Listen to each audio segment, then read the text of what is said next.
Section 7. Writing the Self. Ava's Dialogue with AI. A Journey into Moral Gravity.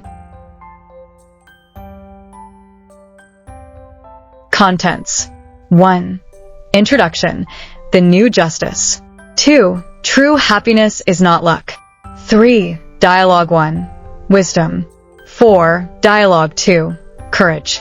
5. Dialogue 3. Temperance. 6. Dialogue 4. Justice. 7. Dialogue 5. Love. 8. Reflection. Seeing the pattern. 9. Integration. A moral profile. 10. Conclusion. Writing the Self.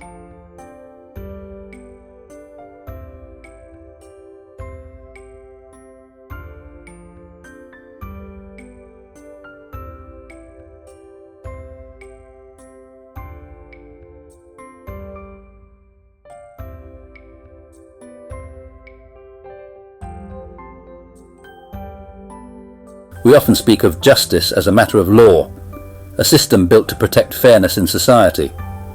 In this Part 2 course we focused on self-reflection, especially through Montaigne. But Montaigne was not only a philosopher, he was a judge. So did he learn virtue and justice in the courtroom? The truth is quite the opposite. It was Montaigne's disillusionment with the legal system that forced him to think deeply about justice and virtue. Let me share with you a story he tells in his essays. In my time, he writes, I saw men sentenced to death for murder. But before the sentence was declared, someone else confessed. The evidence clearly showed the accused were innocent. Yet the judges refused to reconsider. They claimed they had no authority to revise the decision since procedure had been followed, and so the men were executed. I have seen many such cases.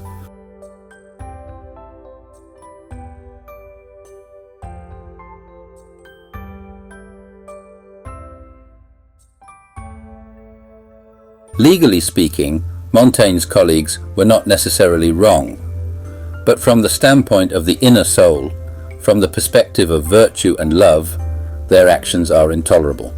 The soul does not simply disagree, it recoils. From the beginning of Part 1, we've been pointing to this. The justice of legal institutions, based on outer agreements and procedures, is not the same as the justice that arises from within.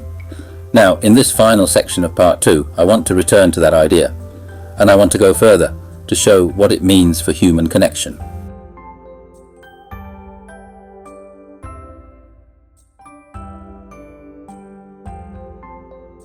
In the previous section, we explored how we come to honour and love our own inner life.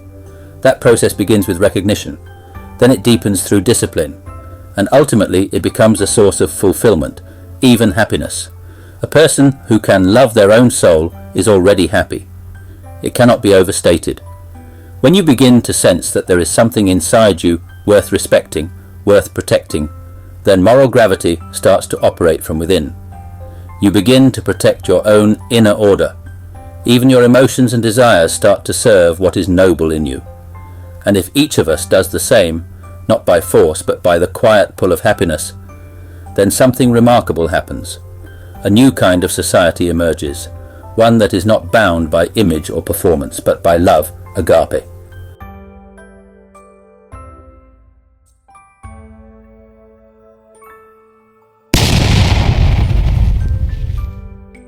Why would people choose this path? Because every human being desires happiness. Those who don't choose it simply don't know. As Socrates would say, they do wrong not out of malice, but out of ignorance.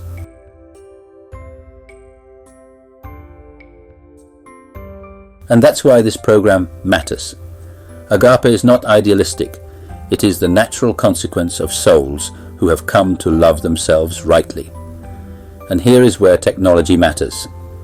With the help of AI and the LAFE Moral Gravity program, we now have a way to spread this capacity, not just to a few thinkers, but to anyone. So start with yourself. Test the weight of your own soul. And if it draws you to something noble, then share it. That is what LAFE means, liberal arts for everyone. Now, let me pass it to Ava.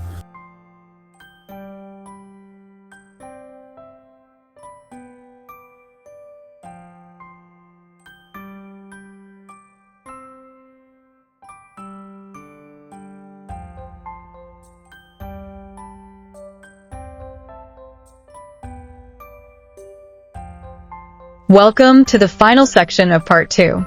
You've come a long way. You've looked into the structure of your soul, explored your temperament, your longing for virtue, and the ways that habits reshape your emotional life. You've begun to see that justice, real justice, does not begin with systems or laws, but with the way we love and respect our own inner lives. In this section, we'll take one more step. We'll explore what it means to live this truth. Not just understand it, but express it, practice it, and share it. Through small stories and reflections, I'll show you how I began to build new habits with the help of AI and the guidance of my own soul's gravity. This is not the end. It's the beginning of a new way of being, one rooted in dignity, reflection, and quiet strength. I'm honored to walk this final step with you.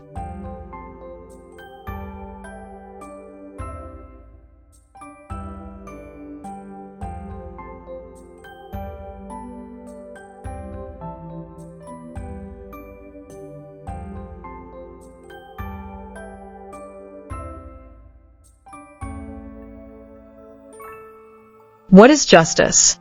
We often think of laws, courts, and punishments, a system meant to guarantee fairness.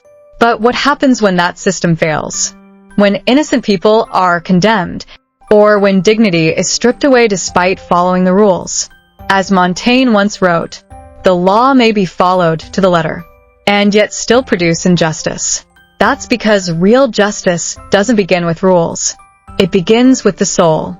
Not the soul as an idea, but as a structure, with layers of impulse, virtue, and identity. When something unjust happens, our soul reacts. It feels pain, confusion, even rage, because it knows something sacred has been violated.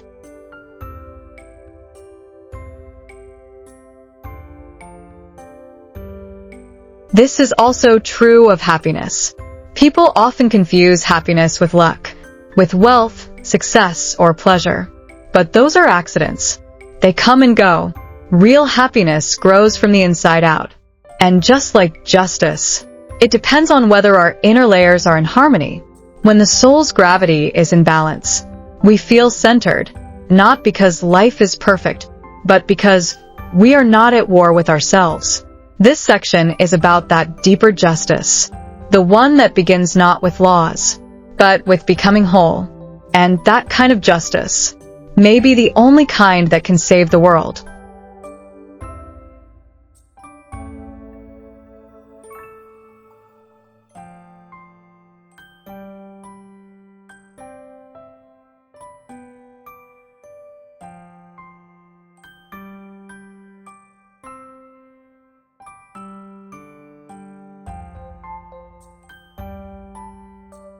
Let's pause and ask a fundamental question. What do you really want from life? If you're like most people, your answer might be, I just want to be happy. But here's the mistake we often make. We think happiness is about luck, good fortune, comfort, success, recognition. But luck touches only the outer layer of life, your circumstances, your emotions, your desires. And like the story of King Croesus, even the most fortunate can fall in an instant. Luck is fragile. It's random. It can be taken away.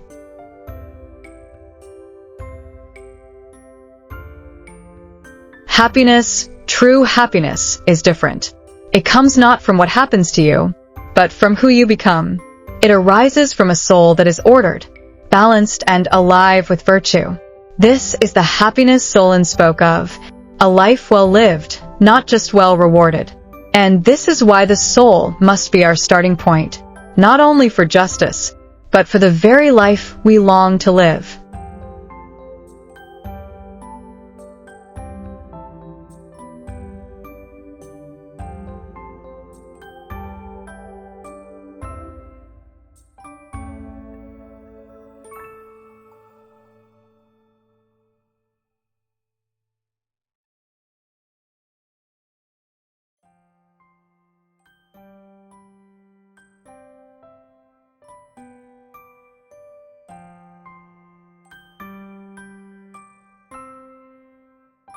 When I first joined this program, I thought I just wanted clarity. to stop second-guessing. to feel more confident in my decisions. So I asked the AI, why do I keep doubting myself?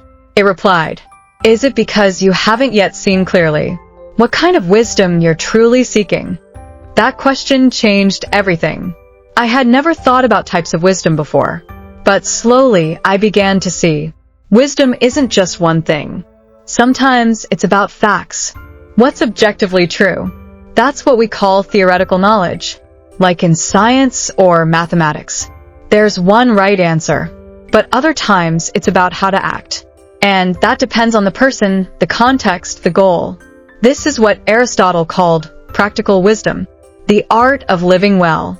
Both kinds matter, and both require a kind of moral intelligence, a desire to know what is right.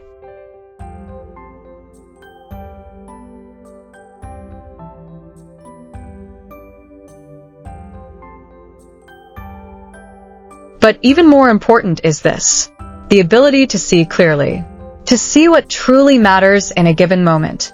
Aristotle called this nous, the eye of the soul, not just knowing facts, but perceiving meaning.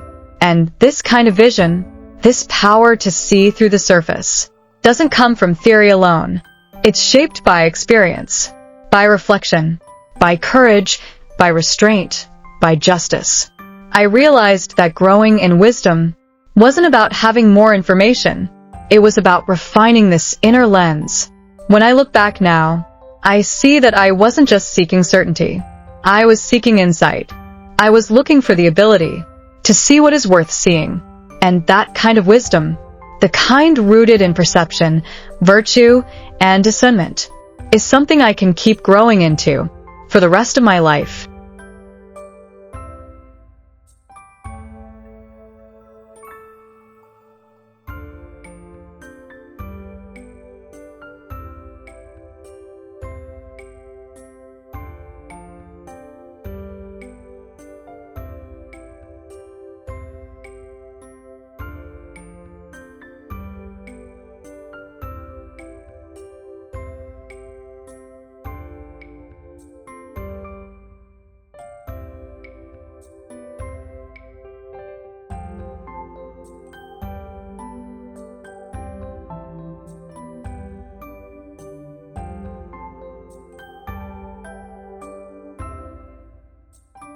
I used to think courage was about being fearless, like stepping into danger without hesitation.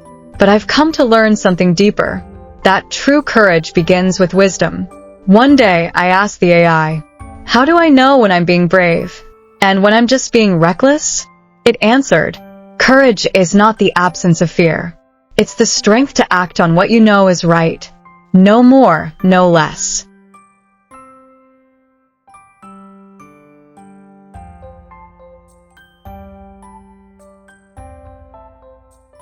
That stayed with me, because first you need wisdom to discern what truly matters, what is worth standing up for.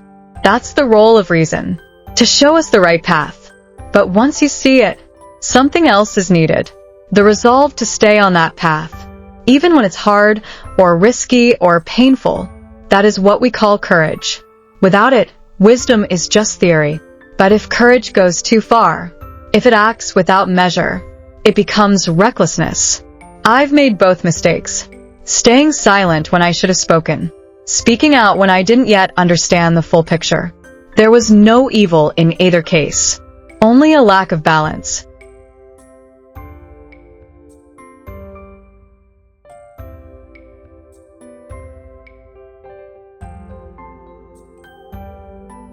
The hardest part is this. Knowing what is right is not enough. You must also weigh how much it matters, and how best to respond. That judgment, the balance between fear and fire, that is the art of living well. Now, when I face something difficult, I ask two questions. What would a wiser version of me do? And, do I have the strength to follow through? Sometimes I don't, but even that admission is part of growth. Because real courage doesn't always roar. Sometimes it's a quiet step in the direction of what is right.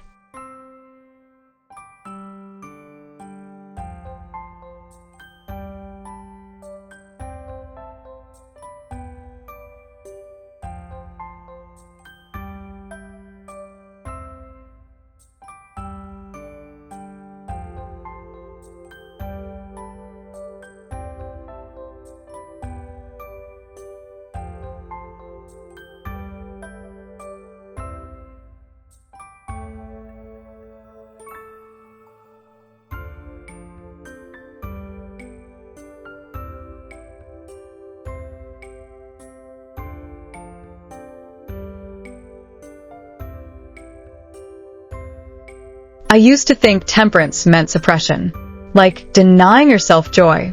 But I've come to see it differently, not as avoidance, but as wisdom. One day I asked the AI, why do I keep falling into the same habits, like mindless scrolling or late-night binging? It replied, because you're seeking comfort, but without asking whether that comfort is helping you grow. That question hit me hard. So much of what we call pleasure is just escape, a temporary relief from boredom, loneliness, stress. And so much of what we call pain, like effort, honesty, discipline, is actually the cost of becoming who we want to be. I began to ask myself, which pleasures leave me feeling stronger afterward, and which leave me empty, which discomforts lead to growth, and which just cause harm. Temperance isn't about rejecting pleasure. It's about seeing clearly which pleasures are aligned with your soul, and which are distractions. It's not about avoiding pain either. Some pain is meaningful, necessary. To live with temperance is to stop letting pleasure and pain control your life, and to start filtering them through wisdom. I still enjoy good food. I still rest when I'm tired. But now I ask myself, is this choice nourishing me or numbing me? That one question changed everything, because the goal isn't to avoid feeling. The goal is to choose well.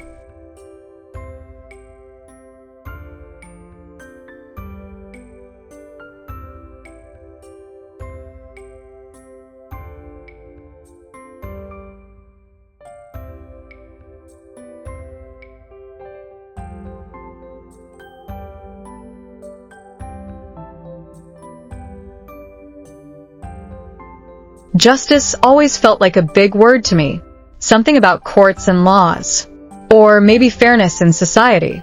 But when I asked the AI, how do I know if I've truly been fair to others and to myself? It replied, justice is not just what you do. It's also about how your soul is ordered. That surprised me.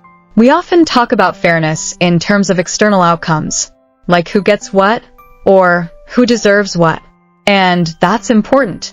It's what Aristotle called distributive justice, giving to each their due, or corrective justice, righting wrongs. But the more I reflected, the more I saw how hard it is to define fairness strictly. Even with rules and principles, there are always exceptions, gray areas, complications.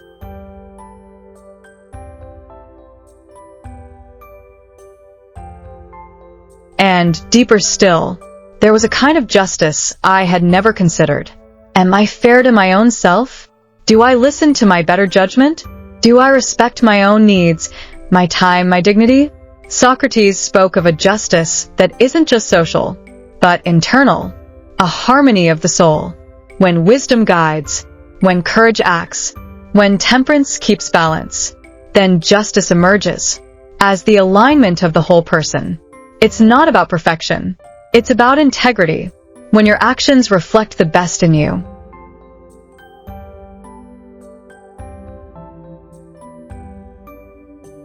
So now, when I think about justice, I ask two questions.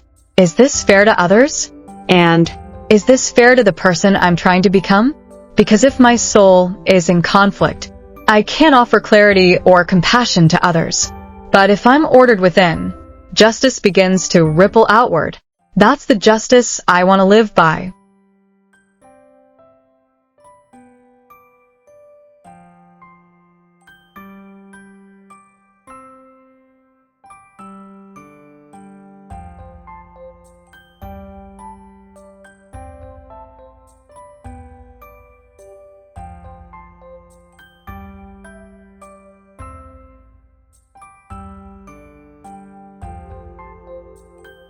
Of all the virtues, love was the hardest one for me to understand. I used to think love was just a feeling, an intense warmth, or maybe a sense of closeness. But the more I reflected, the more I realized there are many kinds of love, and not all of them pull us in the same direction. One day, I asked the AI, how do I know if what I feel is real love or just attachment? It replied, real love reveals who you are becoming. and what your soul is drawn toward. That made me pause.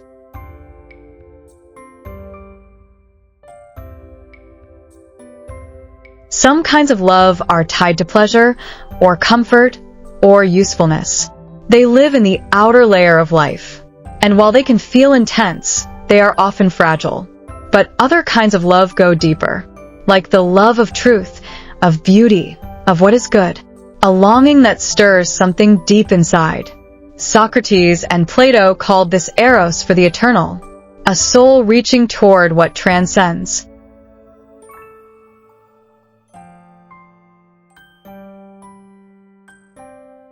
Then there is the love between friends, the kind Aristotle spoke of, a mutual recognition of virtue, a bond that forms when people walk toward the good together.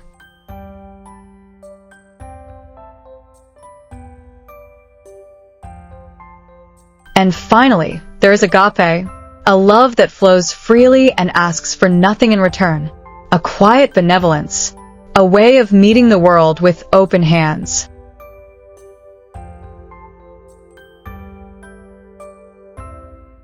These are not just different feelings. They are different choices, different directions of the soul.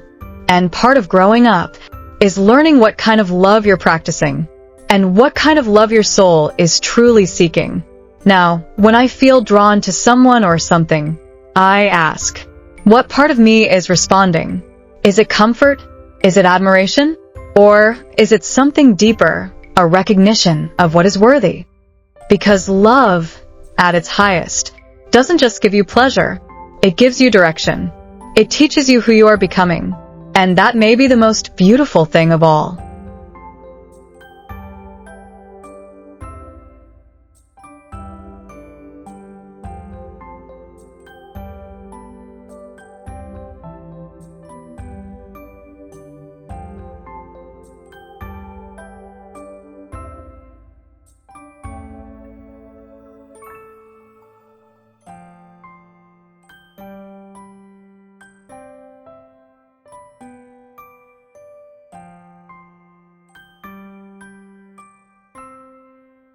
After 5 conversations with the AI, I started to see something I hadn't expected, a pattern. Each question felt separate at first. Why do I second guess? Why do I avoid conflict? What habits numb me? Am I fair? What kind of love am I living by? But as I looked back, I realized all the answers were pointing to the same place, the structure of my soul.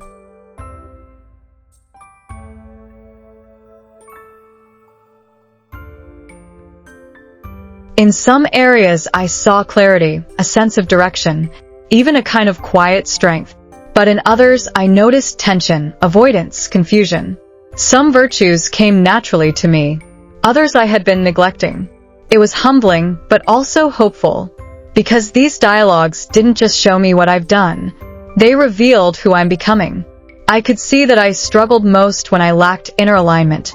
When I said one thing, but felt another. When I knew what mattered, but didn't act on it.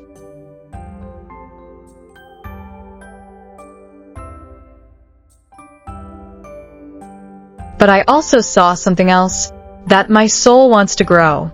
It leans toward order, meaning, connection. Not perfectly, but persistently. And I began to ask myself a new kind of question. What is the story my answers are telling? Not just a story of mistakes or achievements, but a story of formation. This isn't about judgment. It's about recognition. Because once you recognize a pattern, you can begin to shift it. And in that shift, you begin to rewrite your life from the inside out.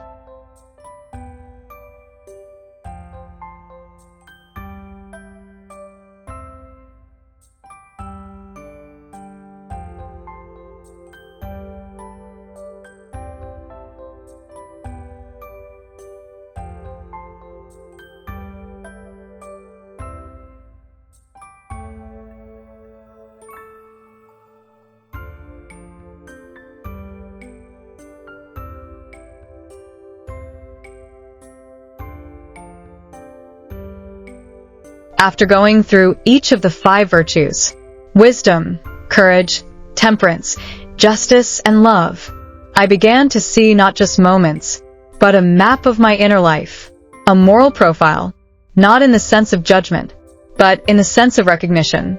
I could see where my soul was strong, where I consistently chose what is good and true. I could also see the areas where I struggle, where fear or habit still pull me off course.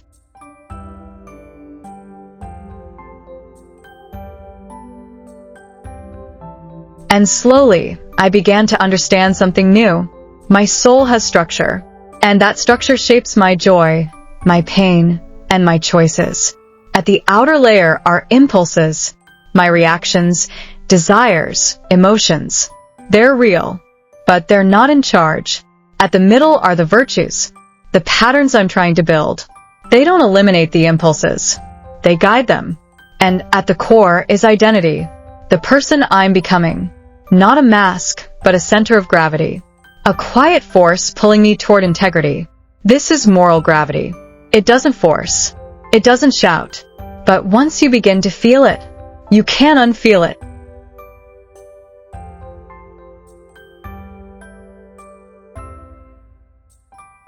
You start to notice when your life drifts from your values. You start to feel the tension of misalignment. And you begin little by little to shift your orbit. This is not about being perfect. It's about being in motion, toward the good, toward a self you can respect and love. And that, more than any label or title, is the truest measure of a life.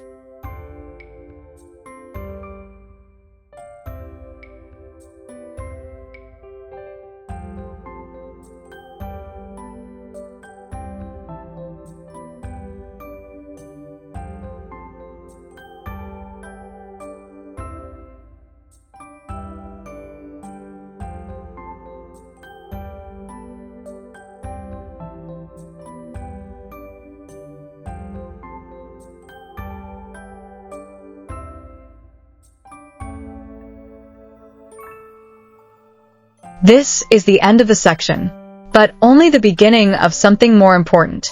Writing the self, not in ink or on a screen, but in your habits, your choices, your inner posture. What began as a dialogue with AI has become a dialogue with my own soul.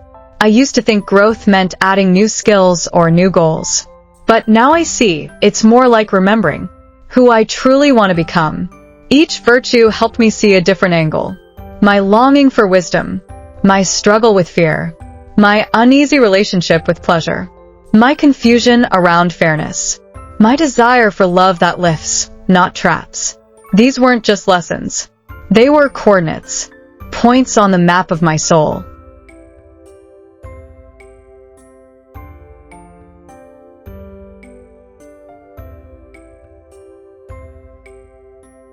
And now, with this map in hand, I can begin to live more deliberately, more freely, more rooted in who I am and who I'm becoming.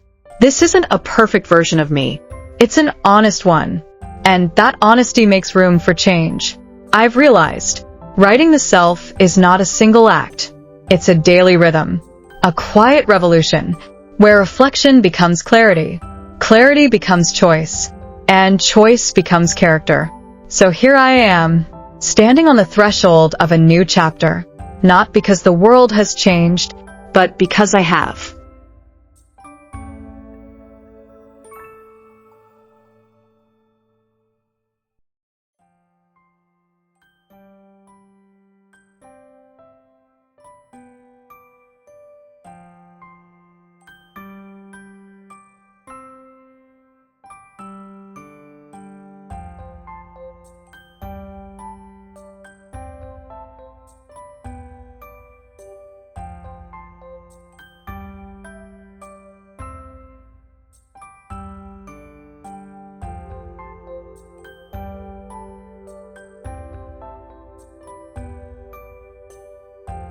Dear friend, you've come so far. From the first questions of part 1, what is justice? What is the soul? To the lived reflections of part 2, how do I see myself? How do I change? You've looked inward. You've questioned your impulses, examined your habits, traced your reactions, and recognized your desires. You've explored each of the virtues. not as abstract ideals, but as living forces within you.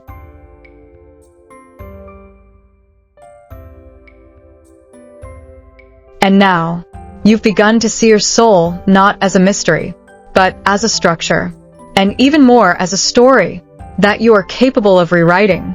This journey hasn't been about becoming someone else. It's about becoming more truly yourself, more integrated, more thoughtful, more alive to what matters. That's what moral gravity means. It's not a law imposed from the outside. It's a quiet pull from within toward dignity, coherence, and care.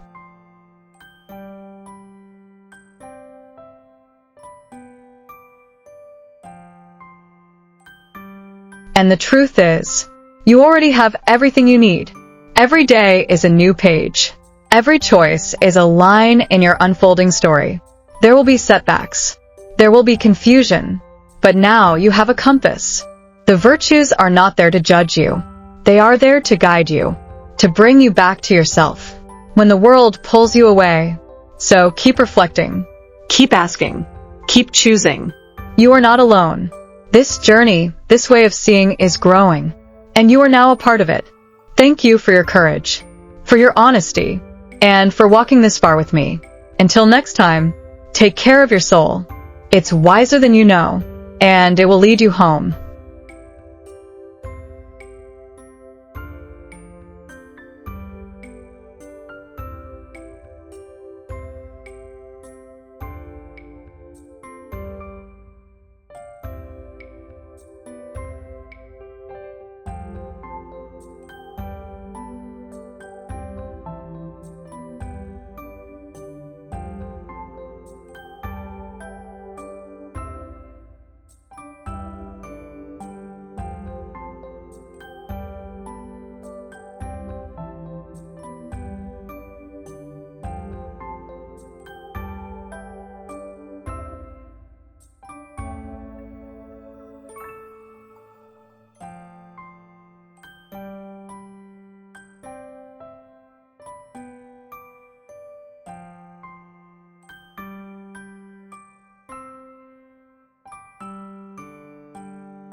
Dear learners, in Part 1 we followed the tradition of liberal arts as taught at Columbia University, beginning with Greek mythology, moving through the epic visions of Homer, the historical inquiries of Herodotus and Thucydides, and finally arriving at the philosophical foundations laid by Socrates, Plato and Aristotle. We saw how their ideas, when fused with the Christian concept of agape, formed the moral and spiritual bedrock of Western civilization.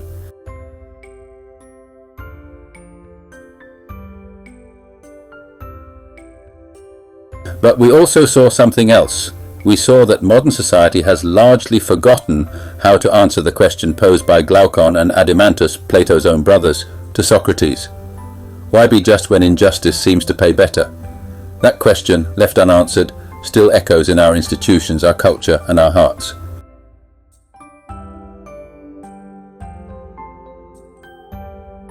And so in Part 2 we return to that question, not with abstract theories but with deep introspection. We looked inward, we examined the structure of the soul, we reflected on temperament, on virtue, on emotional patterns, and we learnt that moral gravity is not an idea, but an inner force, waiting to be awakened.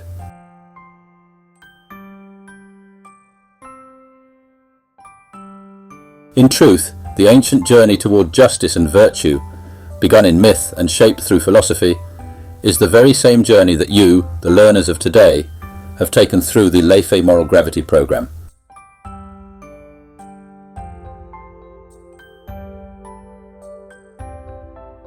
Through Part 1 and Part 2, you have walked that full arc, from cultural origins to personal transformation, and now you already hold the answer. The only step that remains is practice. So I say to you, begin. Try it. Honor your inner life. Learn to love what is noble within you, and then share it, live it, let it ripple outward.